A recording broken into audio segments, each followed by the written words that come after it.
to go ahead and compare this Panasonic compact blow dryer with a Conair compact blow dryer that I already have. They're pretty much the same size, as you can see. With both of them, the handle folds down to make it more compact. Both of them have a cord that is about 5 feet long. Except with this one, it has a button so that you can then retract the cord, but it's a little hit and miss, honestly, the retracting. There we go. This one doesn't, so you'd have to kind of wrap it around, I suppose, for storage. Another big difference is that this one is 1400 watts for power. When it comes to blow dryers, that's kind of everything, is how powerful they are. That's how, how much air is going to blast through. That's how hot it's going to be.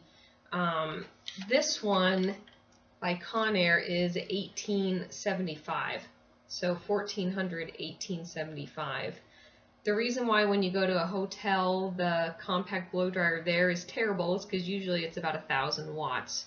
So again, this one is much more powerful. The most powerful blow dryer that I've personally kind of encountered is 1900, so just a little bit more powerful than this one.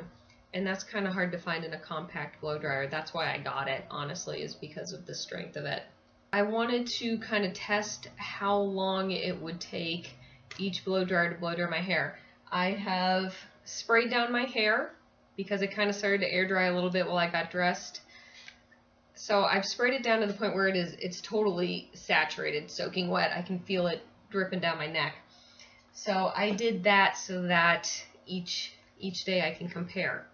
Today I'm going to start with this one. I'm going to straighten my hair, and I'm going to time how long it takes, and then tomorrow I'll use this one and compare it. And I'm going to do it on high with both of them. So let's get going.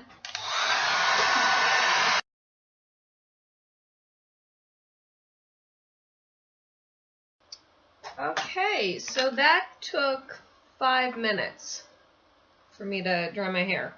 If you're thinking that that is an incredibly fast amount of time, I will say that I have very fine textured hair, so it dries rather quickly. I am back, and today we're going to look at this one. Again, I have sprayed my hair down with about 1 ounce of water so that everything can be the same for this experiment, and let's give it a try.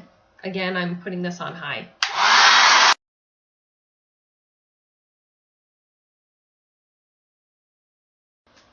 Okay, so that actually took about 6 minutes. So that blow dryer actually seems like it does take a little bit longer amount of time than the Panasonic. Something else I wanted to mention is, people were mentioning how standard attachments won't fit with this. This part is removable, so you could put a different attachment on there. I normally wear my hair curly and so would use a diffuser. This is something I got on Amazon called a hot sock, and you just stick it on top of any blow dryer that you have and it'll work. This one, I also wanted to mention that the design is made so that the screen is very easy to clean. You can just take a damp cloth and run it over that. With most blow dryers, I'd have to get a screwdriver and remove this piece in order to clean the screen. So that is, not as convenient, I suppose. The Panasonic blow dryer makes some claims about, well, I'll say that this one is, has that negative ionizing thing that's so popular with blow dryers currently. But this one says it kind of takes it to the next level by making moisture-infused ions and splitting ions, and can it do that? I have no idea how. Chemistry is not really my strong point, but I am a skeptical consumer whenever I hear any kind of scientific claims like that.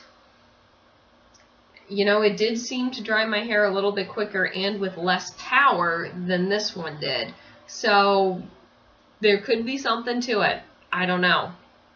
This one is also significantly more expensive than this one. I'll put, links in my write-up so that you can take a look at this. And, I'll even put one in for this if you want to check it out. But this one is about 3 times more expensive than this one. So is it worth it? That's something that you got to decide. Honestly, I was given this one to try by Amazon. I wanted to give you guys a fair and honest review. Would I buy this one? I wouldn't. I wouldn't buy it because I can't imagine spending that much money on a travel blow dryer. Now, even though it's a travel blow dryer, this one that I've had, I use this for my everyday blow dryer because why not? It's just as powerful. It gets the job done.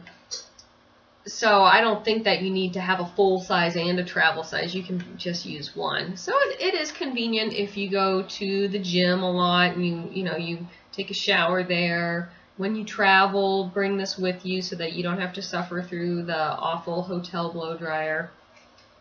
So, if you got the money and it matters to you, yeah, this one does seem to be better than this one, but the cost is such that it's something you got to decide for yourself.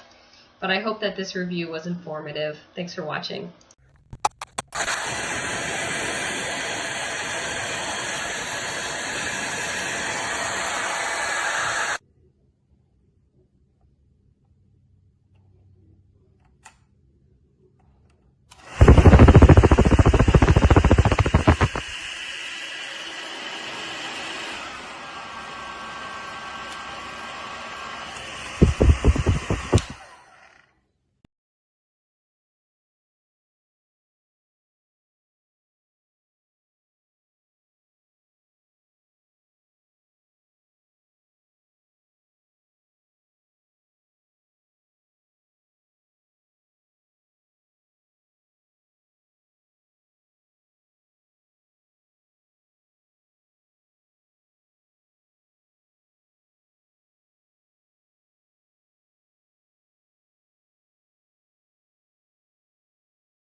It dried really fast, and I think the hair looks very nice and shiny.